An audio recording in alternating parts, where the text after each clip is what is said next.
ഷാജു ചേട്ടാ നമസ്കാരം. എനിക്ക് അന്ന് ഐസ്ക്രീം മേടിച്ചു തന്ന് പോയ പോക ഓർമ്മയുണ്ടോ? അമ്മയ്ക്ക് സുഖമായിട്ടിരിക്കുന്ന ചേട്ടാ. അപ്പം ഭയങ്കര സന്തോഷമുണ്ട് ചേട്ടനെ കാണാനായിട്ട് സാധിച്ചില്ല.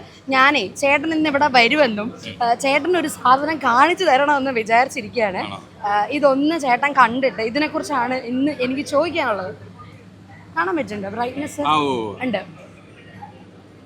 എന്തായിരുന്നു ഈ കാര്യമായ ഡിസ്കഷൻ?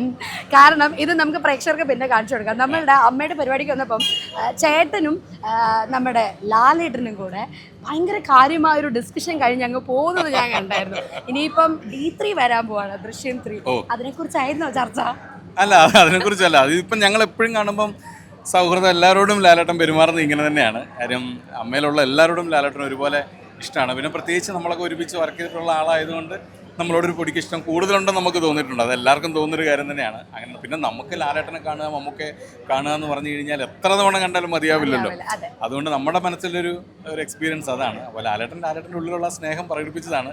ഇപ്പോൾ ഈ പറഞ്ഞ പോലെ ഒരു ചോദ്യം ഞാനും കേട്ടു. എൻ്റെ ചേട്ടച്ചാർ ഉണ്ട് ബേറിൽ. അപ്പോൾ അച്ഛനെ വിളിച്ച് ചോദിച്ചാൽ ഇങ്ങനെ ഒരു കമൻറ്റ് ഉണ്ട് അതിൻ്റെ അടിയിൽ, നീ ദൃശ്യം 3 എന്നൊക്കെ ചോദിച്ചിട്ട് കമൻറ്റ് ഉണ്ട്.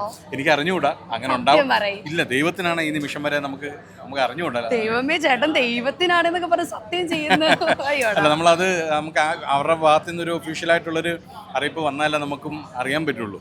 അപ്പം അങ്ങനൊന്നും ഉണ്ടായിട്ടില്ല. ഉണ്ടാവണേന്ന് ഞാൻ പ്രാർത്ഥിക്കുന്നു, ഞാൻ ഒരുപാട് ആഗ്രഹിക്കുന്നു. കാരണം എനിക്കൊരു ലൈഫ് വന്ന സിനിമയാണ് ദൃശ്യം. ലൈഫ് വന്നൊരു ഡയറക്ടറാണ്. നിന്നിരുന്നെങ്കിൽ അല്ലെ, നമ്മൾ പറയില്ലേ ഒരുപാട് സ്നേഹം തോന്നിയിട്ടുള്ള കലാകാരന്മാർ. കാരണം നിങ്ങളൊക്കെ ഭയങ്കര നമ്മുടെ വീട്ടിലുള്ള ഒരു അംഗത്തെ പോലെ കണ്ട് സ്നേഹിച്ചിട്ടുള്ള ആൾക്കാര് ഇത്രയും ക്രൂരനായിട്ടൊക്കെ അഭിനയിക്കുമ്പോൾ വന്നിരുന്നെങ്കിൽ ഒരു ഒറ്റ അടി കൊടുക്കായിരുന്നത് ഞാൻ പല കമന്റുകളിലും വായിച്ചിട്ടുണ്ട്. ചുമ്മാ പറയുന്നതാണ് ചേട്ടാ. അത് ചേട്ടൻ ഇപ്പൊ തന്നെ പറഞ്ഞു, ലൈഫിലൊരു വലിയ മാറ്റം കൊണ്ടുവന്നൊരു സിനിമയാണ്. അപ്പം എങ്ങനെയാണ് അതിനോട് കടപ്പെട്ടിരിക്കുന്നത്? തീർച്ചയായിട്ടും ഓരോ നിമിഷവും നമ്മൾ ഓരോ സിനിമകൾ ചെയ്യുമ്പോഴും അല്ലെങ്കിൽ നമ്മളോട് ഓരോരുത്തരും വന്ന് സ്നേഹത്തോടെ സംസാരിക്കുമ്പോഴും എല്ലാം നമ്മൾ മനസ്സിൽ ഓർക്കുന്നൊരു സിനിമയാണ് ദൃശ്യം. അതാണ് മലയാളികളുടെ മുന്നിൽ എന്നെ എടുത്തു നിർത്തിയിരിക്കുന്ന ഒരു സിനിമ. ആ സംവിധായകനോട് എന്നും കടപ്പാടും ഉണ്ടാവും, സ്നേഹവും നന്ദിയൊക്കെ ഉണ്ടാവും. ഒപ്പം ലാലേട്ടനോടും ആന്റണി ചേട്ടനോടും ആശീർവാദം എന്ന് പറയുന്ന ഒരു പ്രൊഡക്ഷനോടും ഒക്കെ. എന്തായാലും ദൃശ്യം 3 ഉണ്ടാവട്ടെ. ഞങ്ങളൊക്കെ താങ്ക് യു സോ മച്ച്. പ്രാർത്ഥിക്കണം, എല്ലാവരും ഒന്ന് പ്രാർത്ഥിക്കണേ. ഒരു കാര്യം കൂടെ ചോദിക്കട്ടെ ചേട്ടാ, ചേട്ടൻ എത്ര വർഷമായി നമ്മുടെ മെമ്പറായിട്ട്? കുറേ അധികം വർഷങ്ങളായി. ഇപ്പം കഴിഞ്ഞ കുറേ വർഷങ്ങളായിട്ട് ഞാനാണ് ഇതിൻ്റെ ജനറൽ സെക്രട്ടറി നാവിഷിക്കാണ് പ്രസിഡന്റ്. അപ്പോൾ ഒരുപാട് കാര്യങ്ങൾ നമ്മുടെ മെമ്പേഴ്സിന് വേണ്ടി ചെയ്യാൻ നമുക്ക് പറ്റുന്നുണ്ട്. ഇപ്പം എല്ലാ കലാകാരന്മാരെ പോലെ തന്നെ ഒരുപാട് ദുഃഖങ്ങളും ദുരിതങ്ങളും ഒക്കെ അനുഭവിക്കുന്ന കുറേ ആളുകൾ നമ്മുടെ ഈ സംഘടനയിലുണ്ട്. അപ്പോൾ അവർക്കൊക്കെ ഒരു പരിധി വരെ ഒരു കൈത്താങ്ങാവുക, അല്ലെങ്കിൽ ഒരു സഹായമാകുവാൻ, അവരുടെ കുടുംബത്തിനൊരു സഹായമാകുവാനൊക്കെ നമ്മുടെ സംഘടനയ്ക്ക് കഴിയുന്നുണ്ട്. അപ്പോൾ അത് തന്നെയാണ് വലിയൊരു അഭിമാനമായിട്ട്, വലിയ ചാരിതാർത്ഥ്യമായിട്ട് മനസ്സിലുള്ളതും. അത് ഞാൻ മാത്രമല്ല അതിന് കാരണക്കാരൻ, എന്നോടൊപ്പമുള്ള പ്രസിഡന്റിന് ആവശ്യമാണെങ്കിൽ ഈ ഗ്രൂപ്പിലുള്ള എല്ലാ എക്സിക്യൂട്ടീവ് മെമ്പേഴ്സും അതിന് കാരണക്കാരാണ്. അവരാൽ കഴിയുന്ന വിധം ഓരോ ദിവസവും സംഘടനയ്ക്ക് വേണ്ടി സംഘടനയിലുള്ള അംഗങ്ങൾക്ക് വേണ്ടി എന്തൊക്കെ ചെയ്യാൻ കഴിയും എന്നുള്ളൊരു അന്വേഷണത്തിലാണ് ഓരോരുത്തരും. അതിൻ്റെ ഒരു ഫലമാണ് കഴിഞ്ഞ വർഷത്തേക്കാൾ ഒരുപാട് ഗംഭീരമായിട്ടുള്ളൊരു ആനുവൽ ജനറൽ ബോഡിയാണ് ഈ വർഷം നടക്കുന്നത്. ഒരുപാട് സന്തോഷമുണ്ട്. ഇനിയും ഒരുപാട് പ്രവർത്തനങ്ങളിലൂടെ ഇതേപോലെ തന്നെ മുന്നോട്ട് പോകാൻ സാധിക്കട്ടെ.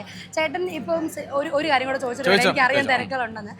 ഈ മിമിക്രിയിൽ നിന്നും സിനിമയിലേക്ക് വന്നു എന്ന് നമ്മൾ പറയുന്നുണ്ട്. ചേട്ടൻ ആദ്യമായിട്ട് ചെയ്ത മിമിക്രി അല്ലെങ്കിൽ എന്താണ്, അതൊരു ഓർമ്മയുണ്ടോ? ഞാൻ കുറച്ചു മുമ്പ് ഒരാളോട് പറഞ്ഞു, ആദ്യമായിട്ട് ഞാൻ ചെയ്ത NN പിള്ള സാറിൻ്റെ ശബ്ദമാണ്. അപ്പോൾ അന്നത് പെർഫെക്റ്റ് ഒന്നും അല്ലായിരുന്നു. പിന്നെ അന്ന് ഈ നമ്മുടെ ഗോഡ് ഫാദർ സിനിമയൊക്കെ ഇറങ്ങി സൂപ്പർ ഹിറ്റ് അടിച്ച് നിൽക്കുന്നൊരു സമയമാണ്. അപ്പോൾ ആര് മറക്കണോ, എന്തൊക്കെയാണോ ഞാൻ മറക്കേണ്ടത് എന്നൊക്കെ പറഞ്ഞു കഴിഞ്ഞാൽ കൈയിടിയാ.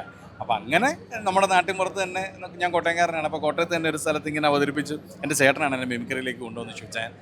അപ്പോൾ അങ്ങനെ അത് അവതരിപ്പിച്ച് അങ്ങനെ കിട്ടിയൊരു കൈഡിയാണ് ഇന്ന് ഇവിടം വരെ ഒരു മിമിക്രി കലാകാരൻ എന്നുള്ള രീതിയിൽ ഇങ്ങനെ അഭിമാനത്തോടെ. ഞാൻ അതൊന്ന് അവതരിപ്പിക്കാവോ എന്ന് ചോദിക്കുന്നതിന് മുന്നേ തന്നെ ഞങ്ങൾക്ക് അത് ഭയങ്കര രസമായിട്ട് പറഞ്ഞു തന്നതിൽ ഒരുപാട് സന്തോഷം ചേട്ടാ. അപ്പം നേരത്തെ വിഷ് ചെയ്ത പോലെ തന്നെ D3 ഉണ്ടാവട്ടെ. ഇനി ഒരുപാട് നല്ല സിനിമകളുടെ ഭാഗമാവട്ടെ. Thank you very much. MyG വീട്ടിലൊരു വാഷിംഗ് മെഷീൻ എന്ന പദ്ധതിയുമായി മുന്നിട്ടിറങ്ങിയിരിക്കുന്നു. ഈ പദ്ധതി പ്രയോജനപ്പെടുത്താൻ അടുത്തുള്ള മൈജി ഫ്യൂച്ചർ സ്റ്റോറിലെത്തൂ. MyG future, experience the next. പൂവ് പോലൊരു പുട്ടുണ്ടേ അജ്മിയുടെ പുട്ടും. വിളമ്പാം നല്ല വിശേഷം. അജ്മി സ്റ്റീം മെയ്ഡ് പുട്ടുപൊടി.